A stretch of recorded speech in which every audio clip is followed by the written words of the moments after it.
ओम नमो भगवते वासुदेवाय। आप सभी का हमारे YouTube चैनल पर हार्दिक स्वागत है। आज सुने श्रीमद् भागवत गीता के 13वें और 14वें अध्यायों का महात्म्य। श्री महादेव जी कहते हैं, पार्वती, अब 13वें अध्याय की अगाध महिमा का वर्णन सुनो। उसको सुनने से तुम बहुत प्रसन्न होगी। दक्षिण दिशा में तुंगभद्रा नाम की एक बहुत बड़ी नदी है। उसके किनारे हरिहरपुर नामक रमणीय नगर बसा हुआ है। वहाँ साक्षात भगवान हरिहर विराजमान हैं, जिनके दर्शन मात्र से परम कल्याण की प्राप्ति होती है। हरिहरपुर में हरिदीक्षित नामक एक श्रोत्री ब्राह्मण रहते थे, जो तपस्या और स्वाध्याय में संलग्न तथा वेदों के पारगामी विद्वान थे। उनके एक स्त्री थी, जिसे लोग दुराचारा कहकर पुकारते थे। इस नाम के अनुसार ही उसके कर्म भी थे। वह सदा पति को कुवाची कहती थी। उसने कभी भी उनके साथ शयन नहीं किया। पति से संबंध रखने वाले जितने लोग घर पर आते, उन सबको डांट बताती और स्वयं कामोन्मत्त होकर निरंतर व्यभिचारियों के साथ रमण किया करती थी। एक दिन नगर को इधर उधर आते जाते हुए पुरवासियों से भरा देख उसने निर्जन एवं दुर्गम वन में अपने लिए संकेत स्थान बना लिया। एक समय रात में किसी कामी को न पाकर वह घर के किवाड़ खोल नगर से बाहर संकेत स्थान पर चली गई। उस समय उसका चित्त काम से मोहित हो रहा था। वह एक एक कुंज में तथा प्रत्येक वृक्ष के नीचे जाकर किसी प्रियतम की खोज करने लगी, किंतु उन सभी स्थानों पर उसका परिश्रम व्यर्थ गया। उसे प्रियतम का दर्शन नहीं हुआ। तब वह उस वन में नाना प्रकार की बातें कहकर विलाप करने लगी। चारों दिशाओं में घूम घूमकर वियोग जनित विलाप करती हुई उस स्त्री की आवाज़ सुनकर कोई सोया हुआ व्याघ्र जाग उठा और उछलकर उस स्थान पर पहुंचा जहां पर वह रो रही थी। उधर वह भी उसे आते देख किसी प्रेमी की आशंका से उसके सामने खड़ी होने के लिए ओज से बाहर निकल आई। उस समय व्याघ्र ने आकर उसे नख रूपी बाणों के प्रहार से पृथ्वी पर गिरा दिया। इस अवस्था में भी वह कठोर बाणी में चिल्लाती हुई पूछ बैठी, अरे बाघ, तू किस लिए मुझे मारने को यहाँ आया है? पहले इन सारी बातों को बता दे, फिर मुझे मारना।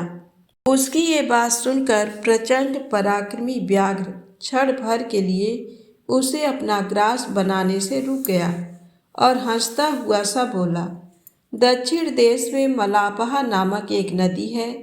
उसके तट पर मुनिपर्णा नगरी बसी हुई है। वहाँ पंचलिंग नाम से प्रसिद्ध साक्षात भगवान शंकर निवास करते हैं। उसी नगरी में मैं ब्राह्मण कुमार होकर रहता था। नदी के किनारे अकेला बैठा रहता और जो यज्ञ के अधिकारी नहीं हैं, उन लोगों से भी यज्ञ कराकर उनका अन्न खाया करता था। इतना ही नहीं, धन के लोभ से मैं सदा अपने वेद पाठ के फल को भी बेचा करता था। मेरा लोभ यहाँ तक बढ़ गया था कि अन्य भिक्षुओं को गालियाँ देकर हटा देता और स्वयं दूसरों का नहीं देने योग्य धन भी बिना दिए ही हमेशा ले लिया करता था। ऋण लेने के बहाने मैं सब लोगों को छला करता था। तदनंतर कुछ काल व्यतीत होने पर मैं बूढ़ा हुआ। मेरे बाल सफ़ेद हो गए, आँखों से सूझता न था और मुंह के सारे दांत गिर गए। इतने पर भी मेरी दान लेने की आदत नहीं छूटी। पर्व आने पर प्रतिग्रह के लोभ से मैं हाथ में कुश लिए तीर्थ के समीप चला जाया करता था। तत्पश्चात जब मेरे सारे अंग शिथिल हो गए, तब एक बार मैं कुछ धूर्त ब्राह्मणों के घर पर मांगने खाने के लिए गया। उसी समय मेरे पैर में कुत्ते ने काट लिया। तब मैं मूर्छित होकर क्षण भर में पृथ्वी पर गिर पड़ा। मेरे प्राण निकल गए। उसके बाद मैं इसी व्याघ्र योनि में उत्पन्न हुआ। तब से इस दुर्गम वन में रहता हूँ तथा अपने पूर्व पापों को याद करके कभी धर्मिष्ठ महात्मा, यति, साधु पुरुष तथा सती स्त्रियों को मैं नहीं खाता। पापी, दुराचारी तथा उल्टा स्त्रियों को ही मैं अपना भक्ष्य बनाता हूँ। अतः उल्टा होने के कारण तू अवश्य ही मेरा ग्रास बनेगी।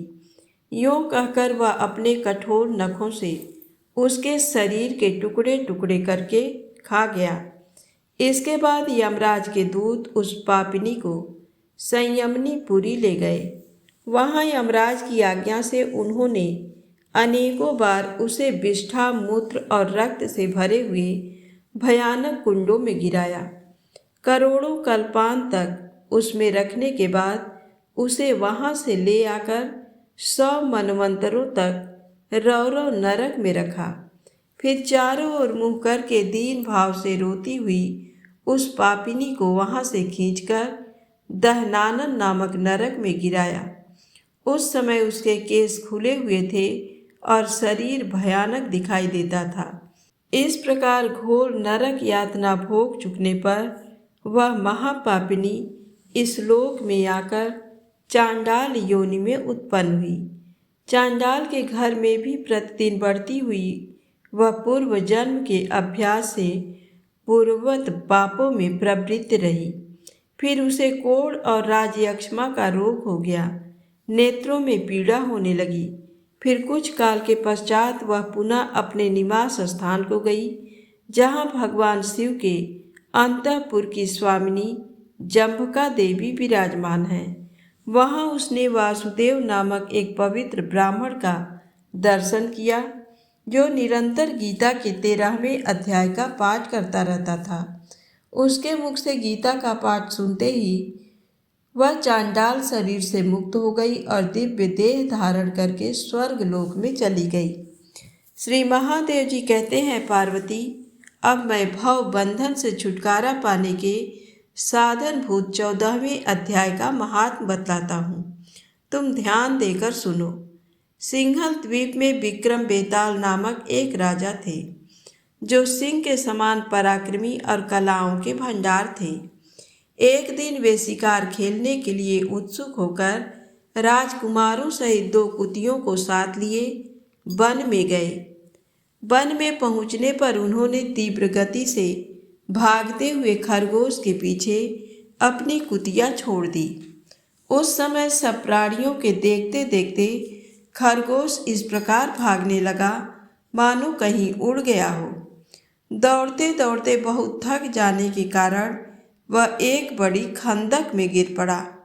गिरने पर भी वह कुतिया के हाथ नहीं आया और उस स्थान पर जा पहुंचा जहाँ का वातावरण बहुत ही शांत था। वहाँ हरिण निर्भय होकर सब और वृक्षों की छाया में बैठे रहते थे।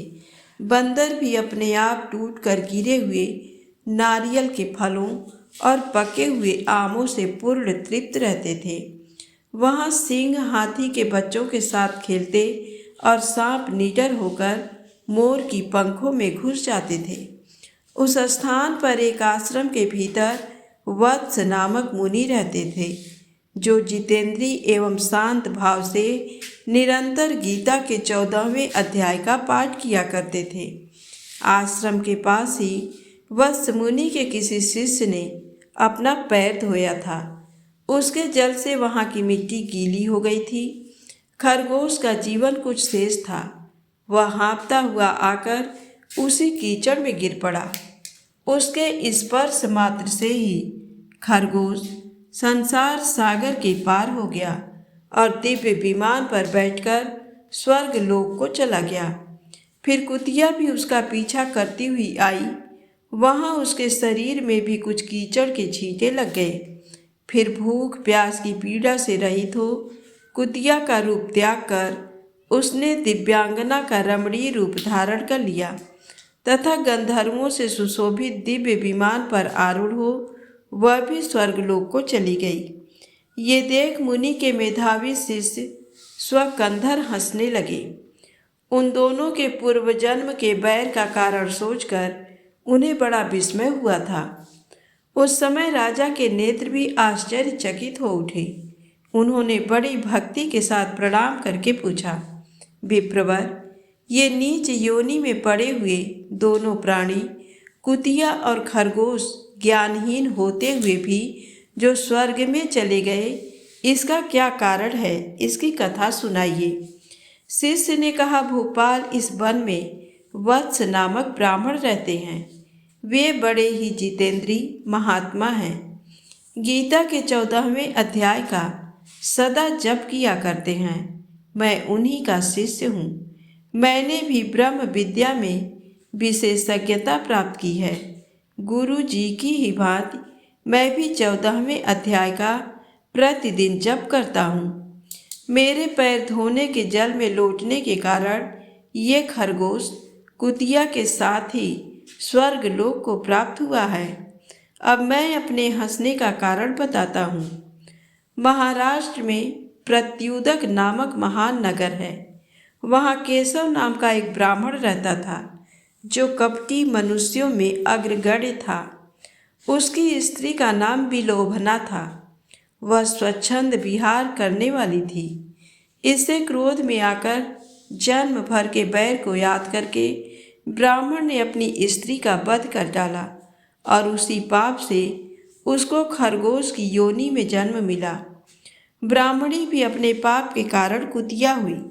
श्री महादेव जी कहते हैं, ये सारी कथा सुनकर श्रद्धालु राजा ने गीता के 14वें अध्याय का पाठ आरंभ कर दिया।